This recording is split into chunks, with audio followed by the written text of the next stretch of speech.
It's Clay Hernandez here. That guy is great. Like, how much did you pay him?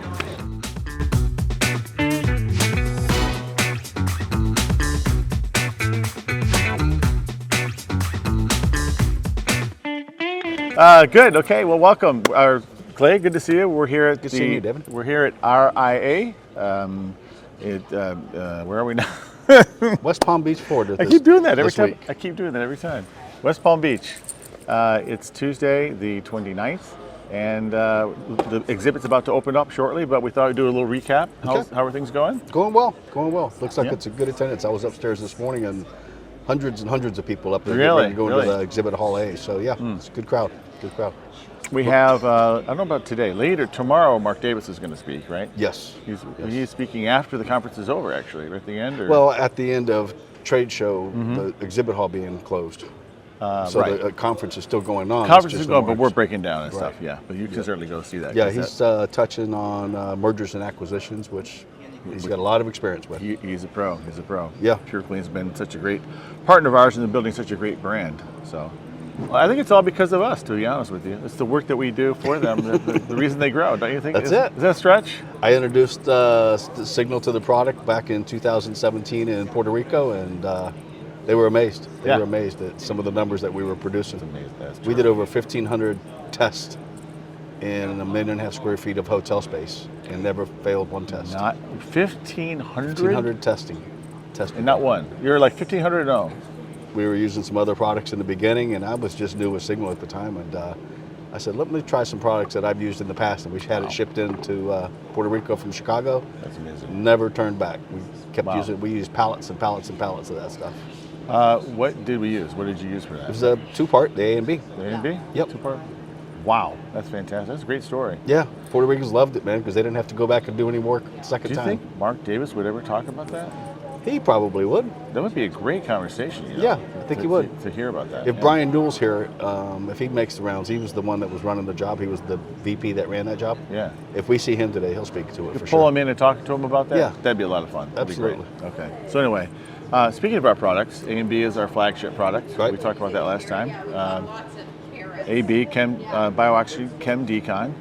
We were talking yesterday about the idea that each A and B are in its own effective disinfectants. Effective disinfectants. Yes. But then by mixing them together, obviously you get the best of both worlds, if you will. Then you make an atom bomb out of it. I mean, that's what the chemist that used to work for Artemis used to call it. It was the atom bomb. An atom bomb. An atom bomb. When it comes to disinfectants, there's nothing like it in the world. I love that phrase. We're the atom bomb of disinfectants. That's what he used to call it. Yeah. We can't say non-toxic necessarily because it is non-toxic, but that's not a claim. That's just getting into the EPA regulatory world and all that verbiage and what you can say. But it's so remarkable because it's environmentally friendly. We can say that. Right. So it's an environmentally friendly atom bomb. Yes, and as our tagline says, many threats, one solution. There's products all over this showroom that you can see that has specific uses, but what's unique about our product is how it does so many different things. Right. Yeah. The same formulation, chemicals, biologicals, it's radiological. Yeah. It's just an amazing product. Somebody was coming by earlier about fire, right? Weren't we talking to somebody about fire? Was it fire odor, fire damage? Yeah. So we can come by and talk to them. It handles fire odor as well, right? I mean, that's an easy absolutely. one. Yeah. That's where all the surfactants kick in Part A for cleaning. Okay. So there's not anything really living in a fire, restoration project, but there's just a lot of cleanup in the product, very effective against that. So break down because you're really good at breaking this down. So you have A and B, you have the surfactants, and then you have the hydrogen peroxide surfactants and the quats in Part A, and then 7% hydrogen peroxide in Part B. So what's in A? Talk about that. What's in there? What is that? Quats and surfactants. It's in the chemistry world. That means something to them. Quaternary ammonium compounds, referred to as quats. Yeah. And surfactants, that would be your Dawn dish detergent type. Okay, so basically, and that does all the cleaning. Right. Well, in the chemical world, it breaks down the spore cell, the cell of the wall of the contaminant or the contaminant, and then the peroxide goes inside and kills it. So that's kind of the layman's terms. 1-2 punch. Yeah. Right. Yeah. Right. That's why it's effective against bacterial spores and so many other different things of biologicals. Mark Foster at Foster First Solutions, our distributor in Canada, calls it an active product. It's better than the inactive ones. I don't know if he's using the right terms, but that's the idea, right? You pour it together, it becomes in the atom bomb, an active atom bomb live for 8 hours. Play with words. Play with words. In a Canadian version. Right. So that's our A&V, and then of course Decon Force 100. We talked a little bit before about that, which is similar product, both based off of Sandia Labs. Right, and that's a 3-part product, and that's used specifically for illicit drugs. Yeah. Methamphetamine, fentanyl. You were doing training. You've been doing training on the. Been doing training. Have some more training coming up soon. I actually did a project last 2 weeks ago. I did an ATM machine of a big national bank that was contaminated with fentanyl. A customer was putting money in the machine to deposit and accidentally had a little bag of fentanyl in his rolled up money and jammed the machine up. And so the machine jammed. How did they discover it was fentanyl? Did they come and see some mysterious powder? It was 12:30 at night is what I was told by the technician. He actually showed us the machine and how to take it apart. Yeah. But he was the one that responded to the event, and it was just a jammed machine.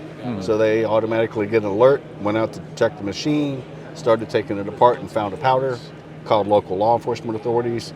They came out, took a sample to the lab, determined it was fentanyl, shut the machine down, and about a week later they contacted us, and we were able to go and meet the same technician that took it apart, and little by little he took it all the way apart, and we were able to decontaminate it and put it back in operation. And what products did you use for that in that particular case? Did you in that use particular Sorite? case, because it was such a small amount, we just used Sorite. Sorite Decon, right? Sorite Decon.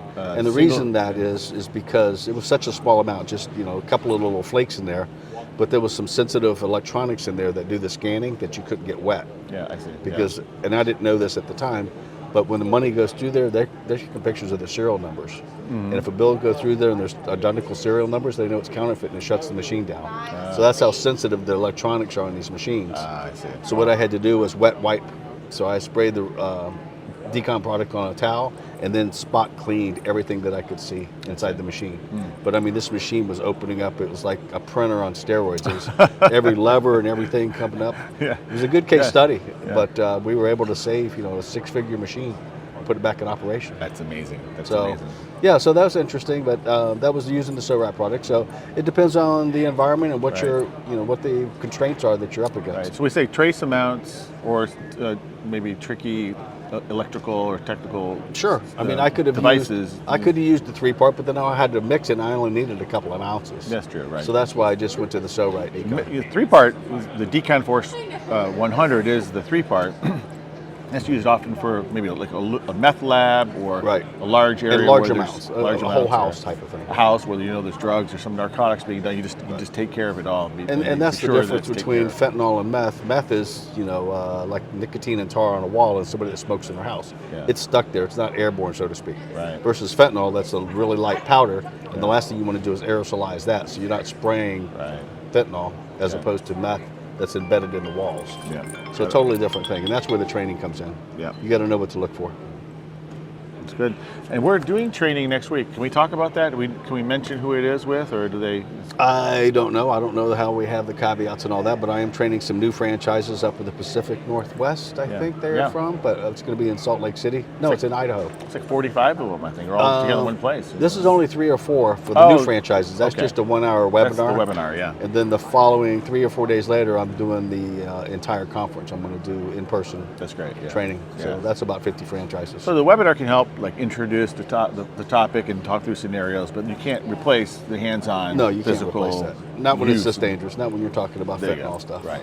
And the fit testing and everything else that goes with that. So the consequences. It's not something that you want to play with just because you watched a video on YouTube and I'm going to be a fentanyl decontamination guy now. There's a lot more to it than that. You really need to have some HAZWOPER training, some biohazard training to be in that environment. So it's great. I went back to Mark Davis before we wrap up here because exhibit's about to open up. So the first thing he says when I saw him, I said, "Oh, this is Mark Davis. This is Paula standing right there." I said, "Oh, Mark Davis, PuroClean." He said, "Is Clay Davis here? Is Clay Hernandez here? That guy is great." Like, how much did you pay him? It was funny that you say that because I saw him on the way out last night and I said, "Hey, man." He goes, "Yeah, I saw your people." I gave you all the praise in the world. He I said, did. I owe you. He goes, you should get a raise for what I said about you. So I thought that was pretty funny. I'm sure he'll be by here today. But I don't see him that often. I see him a few times a year, but Yeah. it was good working with him when I was at Signal. He seems like a great guy and a great company. He's an icon in the industry. He's been around a long time. Okay, good. Good. Well, thanks a lot. We'll talk again, and thanks a lot. Appreciate it.